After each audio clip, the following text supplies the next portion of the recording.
For thousands of years, Puri has been famous for its annual Rath Yatra, the world's oldest and largest religious festival. Each year, the deities of Jagannath, literally translated as Lord of the Universe, his brother Baladev, his sister Subhadra, come out of the temple for their once-a-year public appearance in a grand procession. Devotees from all over India throng in their millions to take darshan, or audience.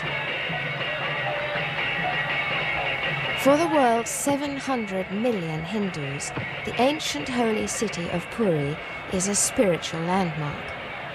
Not only because of its festival or its beauty, or even because of its historic temples. Rather, like Mecca and Jerusalem, Jagannath Puri has achieved much of its present-day religious importance because of a great saintly person who once resided here. The year is 1511, and a young saint leaves his birthplace in Navadweep on the banks of the Ganges in Bengal and travels on foot with his closest associates toward Puri. Although still a young man, whose golden effulgence, beauty and keen intellect had brought him fame in Bengal, at the age of 24, he has already accepted the austere life of a celibate sannyasi monk. His mission is to spread love of God throughout the world, through the singing and glorifying of the names of God, as recommended in the timeless Vedic scriptures. He is to become one of India's most renowned spiritual preceptors and leaders in a social and religious revolution.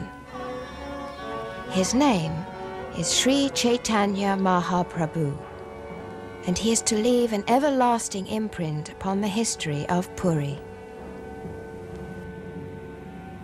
From this place, Sri Chaitanya first sees the chakra, the disc of Vishnu atop the famous Jagannath temple of Puri, 6 miles away.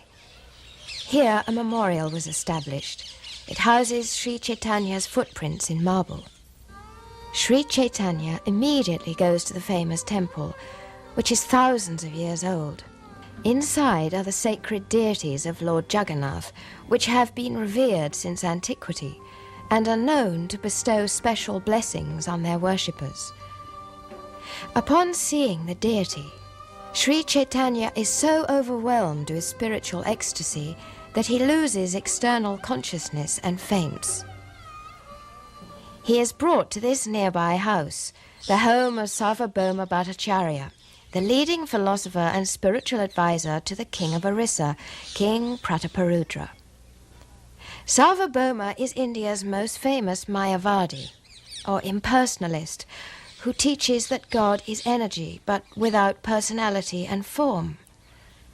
The next morning, on this seat, the proud Sarvabhauma expounds his impersonal interpretation of the Vedanta philosophy in order to convert the young sannyasi to his view. For 7 days he continues his discourse without interruption. On the 8th day, Sri Chaitanya replies, "I can understand the meaning of each verse very clearly, but your explanations cover the real meaning." He then explains that the sacred Vedanta scriptures clearly uphold the personal feature of the absolute truth as supreme, that God is a person with unlimited spiritual form. Sri Chaitanya devastates all of Sarvabhauma's arguments, and finally reveals his true nature to the bewildered scholar. He transforms himself, and then appears in his original form as Krishna. Sarvabhauma becomes overwhelmed by this revelation and instantly surrenders to Sri Chaitanya, whom he recognizes as the Supreme Personality of Godhead incarnate. This 6-armed form of Lord Chaitanya is called Sri Sadbhuj. The upper 2 hands hold the bow and arrow of Lord Ramachandra. The middle two hold the flute of Lord Krishna, and the lower two hold the danda and water pot of Chaitanya himself. Pilgrims come to visit the home of the famous Sarvabhauma, and they remember these pastimes of Lord Chaitanya as they worship these deities of Radha and Krishna here. After the conversion of Sarvabhauma, a religious, social and cultural revival of unprecedented proportions begins to take place in the state of Orissa. Lord Chaitanya prophesies that the chanting of the holy names will spread worldwide and leaves Puri to expand the preaching. He visits all the major pilgrimage places of South India, the temples of Ranganath, Meenakshi Devi and Rameshwaram, to name a few. He even induces wild animals of the jungle to set aside their natural enmity and dance together. At last, in the year 1513, he returns to Puri to a tumultuous Rath-yatra festival.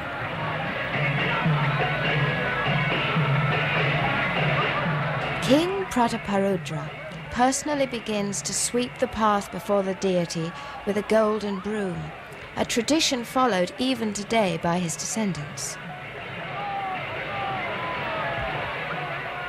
The Rath-yatra procession ends at the temple of Gundicha, which is surrounded by gardens and lakes, and these appear to Sri Chaitanya like Vrindavan, the spiritual realm of Lord Krishna.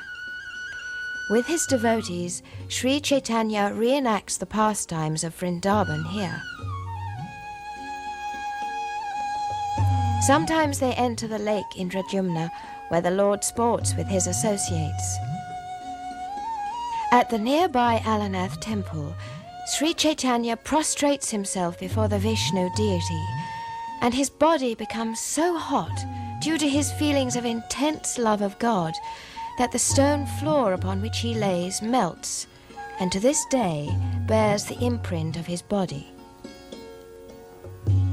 This monastery on the western side of the Jagannath temple is constructed by a contemporary associate of Sri Chaitanya, Paramananda Puri.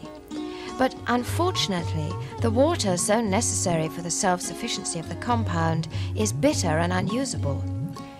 Sri Chaitanya prays to Jagannath to bring the sweet water of the Ganges hundreds of miles to the well. Immediately, the water becomes sweet, and Sri Chaitanya proclaims that anyone who drinks this water will certainly develop pure love of Godhead. Naturally, for devout visitors to Puri, stopping here for a drink is mandatory.